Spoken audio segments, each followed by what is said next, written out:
It's not every day that DigiTech release a new pedal, but I'm excited to be here with the new Whammy Mono Neon Edition. So let's dig in and find out how it sounds. Just before we do, make sure that you like and subscribe before we dig in now.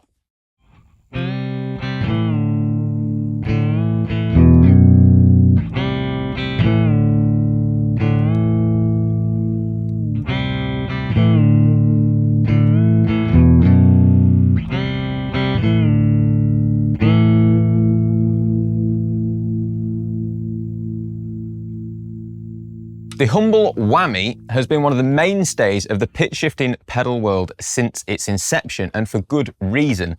These things do octave effects differently to any other pedal on the market, and combined with their versatility, are their own beast in many ways. I have a Whammy DT on my board, so I'm very, very familiar. They're known for their slight glitchiness and the ability to shift between different harmonies or octaves on the fly. And there isn't many other things in the pedal world that can do this, certainly not as well as DigiTech. So when I got wind that this was coming, I was very, very excited. So I want to talk through some of the differences and what this one in particular, the new Mono Neon Edition, offers compared to the rest.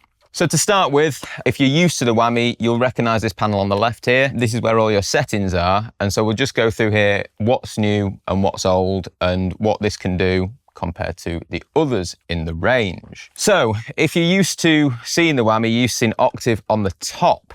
That's done away with on this model entirely. Octave is now down the bottom here and it's expanded. You have more octaves to play with than the usual Whammy 5. So you've now got this to switch between using the expression. You can switch between octave up and 2 octaves up, octave down and octave up, and 2 octaves down and 1 octave down, which actually is more than the Whammy 5 can do. So you've got more expansive octave control within this unit. The harmony then is ever so slightly reduced, but as far as I'm aware, one of the only things that you can't get to that the Whammy 5 can is the flattened third, which musically you're not going to be touching all that often. It's very minor. I suspect that's why it was chosen to omit from this one, to pack in more exciting features, in my opinion, although that's for, I guess, you to ultimately decide. Moving over, this is a little bit more familiar. This has slightly less changes. The inclusion here is that you can now go a second up harmony, which is a little bit awkward, but actually can unlock some cool, ever so slightly dissonant, tonal harmonic options for you to explore. The big changes, however, come at the bottom here, where on the Whammy 5s and the previous units, you're used to seeing 2 detune effects, different strengths. Instead, you've still got the detune here. This has been retinkered with ever so slightly to offer something slightly more chorusy and cool. I really like it. It's very musical, very usable, which again, the level of which is dictated by your expression pedal.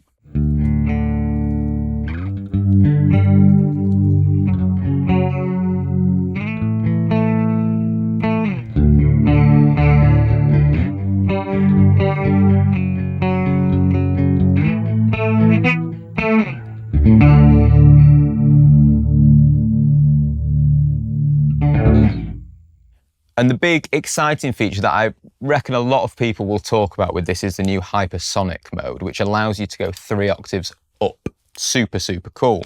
And combined with the dive bomb 2 octaves down, the octave sweep that you can get to from this pedal is colossal.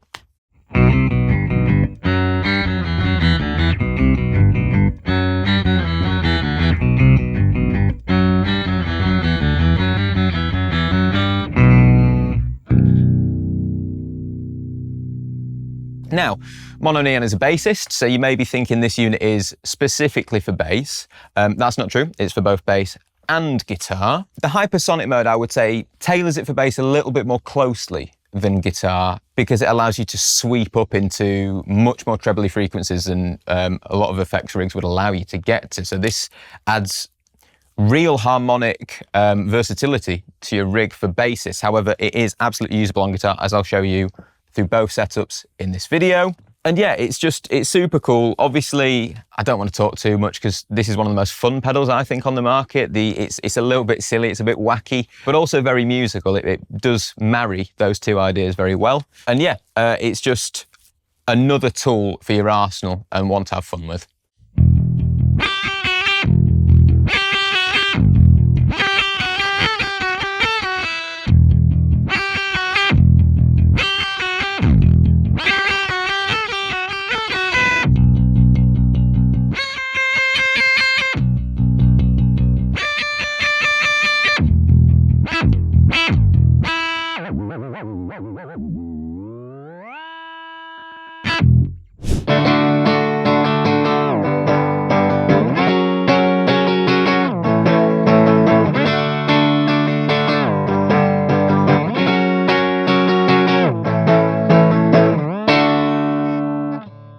So hopefully that gave you a little bit of a flavour of what the brand new Mono Neon Edition Whammy can do. I'm feeling a little bit unsure because these things can do so much that fitting it all into a video is now impossible. So I hope I've not undersold it. If there's things that this thing can do that I haven't mentioned here, let me know in the comments. If you want to see more content like this, head over to the channel and make sure you like and subscribe to see more in the future. I've been Tom. I've had a ton of fun with this. I hope that's come across a little bit. I'll see you next time.